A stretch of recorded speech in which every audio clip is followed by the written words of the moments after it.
Yun mga boss, good day pala sa inyong lahat. So meron tayong gawa ngayon. Kung mapapansin nyo, Rusi Mojo 110.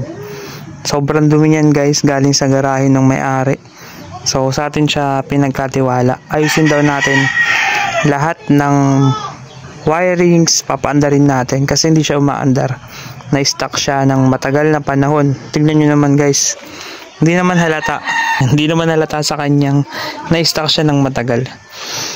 So yan, papakita ko sa inyo yung step by step kung paano siya papaandarin, kung ano yung process sa mga ganitong klaseng motor na na-stuck na. So sa mga may motor dyan na di pa napapaandar, na na-stuck, tama-tama sa inyo to. Pasensya na palagay sa garahe natin, madumi pa. Ngayon pa lang ako maglilinis, so start ko lang tong vlog para bago ako maglinis. Kasi baka mamaya magising na yung Junakis natin. Yan guys, so sa mga may motor na naka-stack, sa mga may mga motor na na-stack up, tama-tama sa inyo to guys, yung ating vlog ngayong araw. Ikot ko muna kayo isang dali. So yan, naka handlebar na siya na titanium, yayamanin. Tapos ito yung headlight nya, laki ng headlight ng Rusi Mojo guys, no? Tapos naka inverted na shock, panis. Yan yung itsura nya. Dito wala na yan, natanggal na rin pati yung kaha dito sa gilid, tinanggal na siguro nila. Yan yung gilid nya guys. Ikot ko lang kayo bago natin siya gawin. Dito naman sa likod, hindi nakalagay yung plaka nya. Seat cover nya sira na rin. Yun, sobrang daming sapot. Daming sapot guys.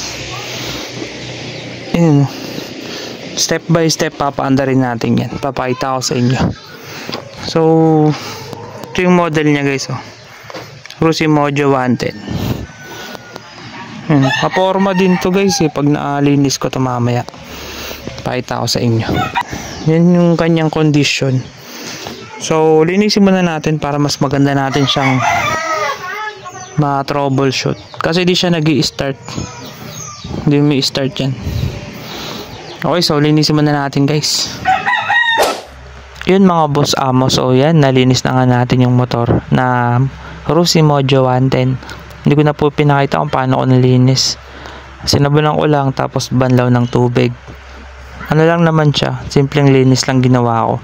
Tsaka ako na ulit siya lilinisin kapag nagawa na natin lahat ng mga trabaho natin dito. Pero yan guys, medyo pumogi-pogi naman siya kahit konti. Ayun, di ba? Tulad kanina, puro sapot. So ngayon, try muna natin siya paandarin bago natin gawin.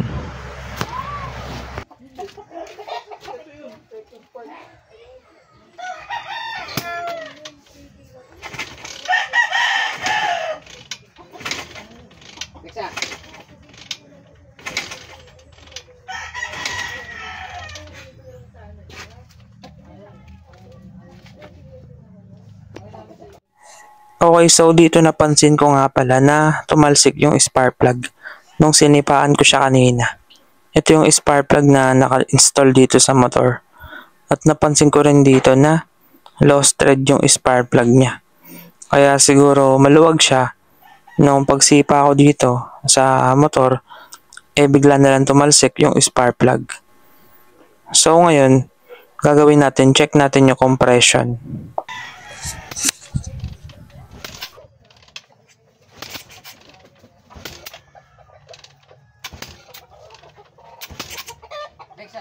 Habang sinisipaan ko nga siya at nakatakip yung spark plug, goods naman yung compression niya. Ngayon naman check naman natin yung kuryente kung meron.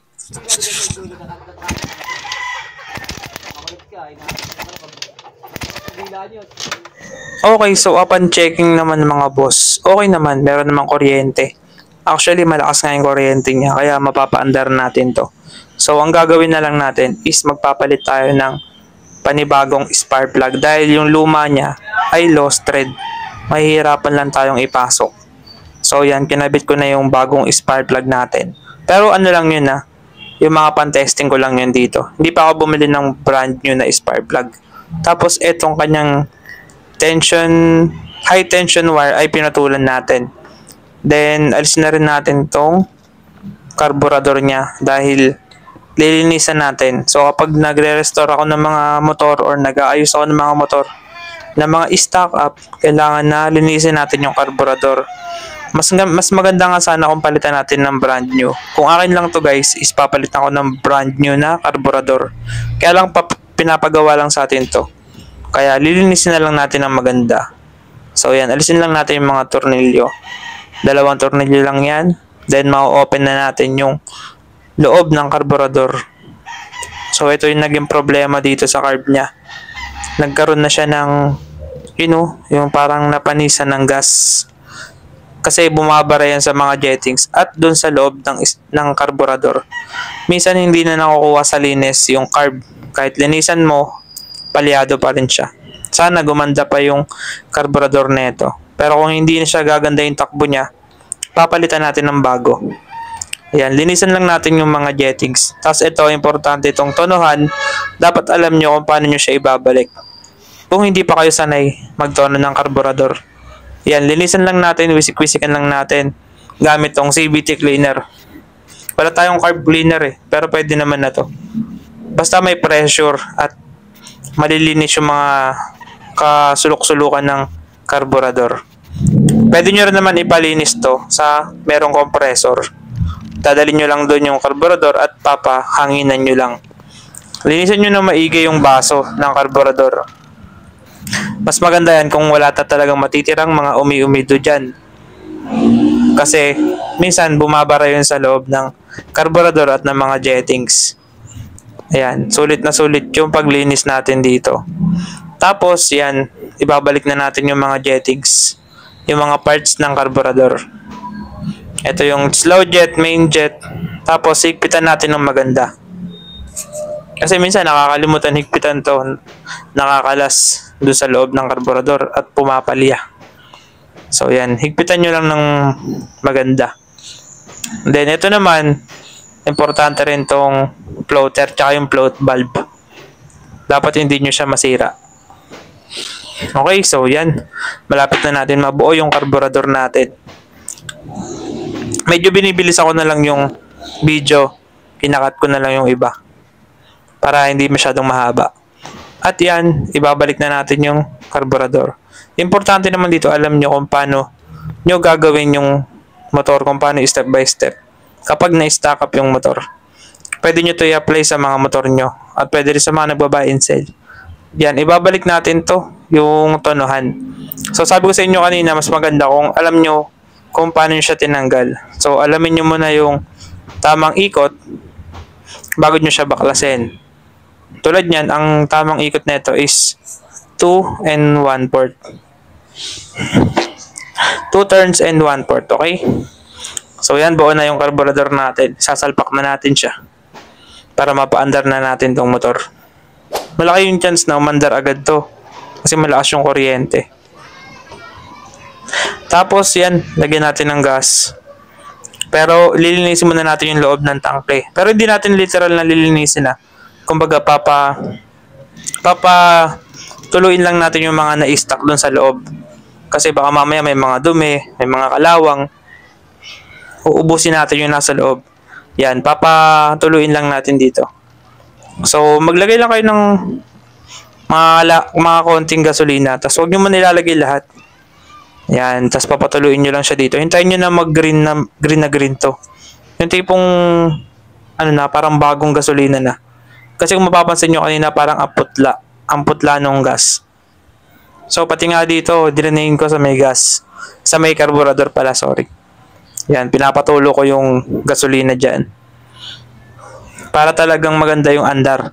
Kasi pag nahaluan niya ng mga kalakalawang at mga dumi dun sa loob ng tangke, masasayang lang yung paglinis natin sa carburetor. So, yan. Kailangan natin siyang patuluan. Tapos, yan, isasarado na natin yung drain ng ating carburetor para hindi na tumulo yung gas. Tapos, lagyan na natin ng bagong gas. Yan. Kahit punuin nyo yan, okay na yan. Basta importante nalinis nyo yung loob ng tangke. Okay, so yan, papaandar na natin to. Okay naman na kasi yung kuryente, yung carburetor, yung gas, tsaka yung compression. Okay naman lahat. Sa carburetor kasi madali lang magpaandar. Hindi katulad sa mga FI, maraming komplikadong mga bagay. At yan, papaandar na natin siya mga boss amo.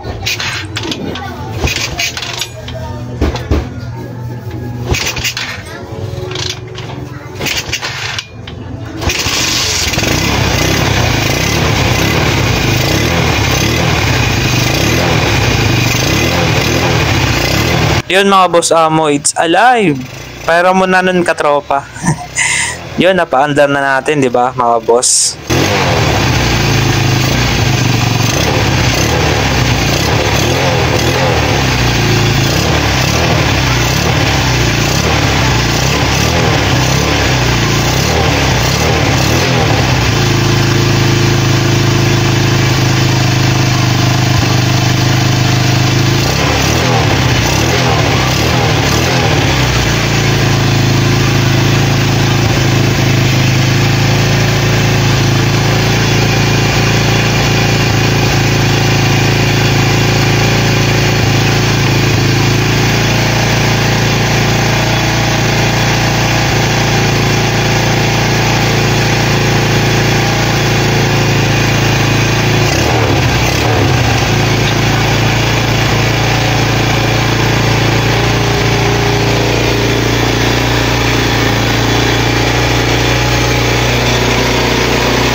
Yun mga boss, alright na alright yung pag-andar ng motor.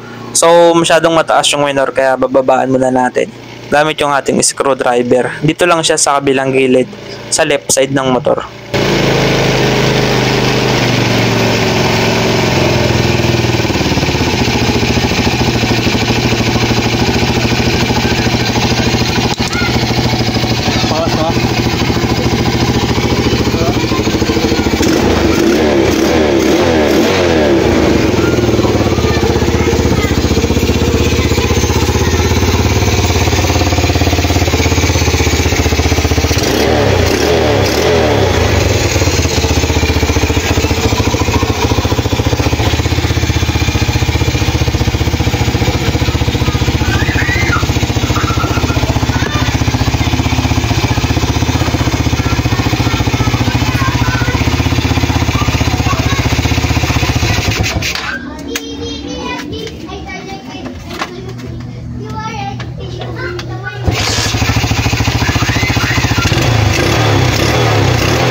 Yun mga boss, hindi tayo masyadong pinahirapan ng motor na to. Kahit sobrang stock niya na, napaandar agad natin siya ng mabilis. Pero hindi pa ako natatapos dito mga boss kasi gagawin natin lahat dito. Lalagyan natin ng battery, papaganahin natin lahat ng mga wirings, lahat ng mga accessories niya. Kailangan gumagana daw sabi nung nagpagawa sa atin. Pero as of now mga boss, goods na siya. So papaandarin natin siya next time dun sa labas.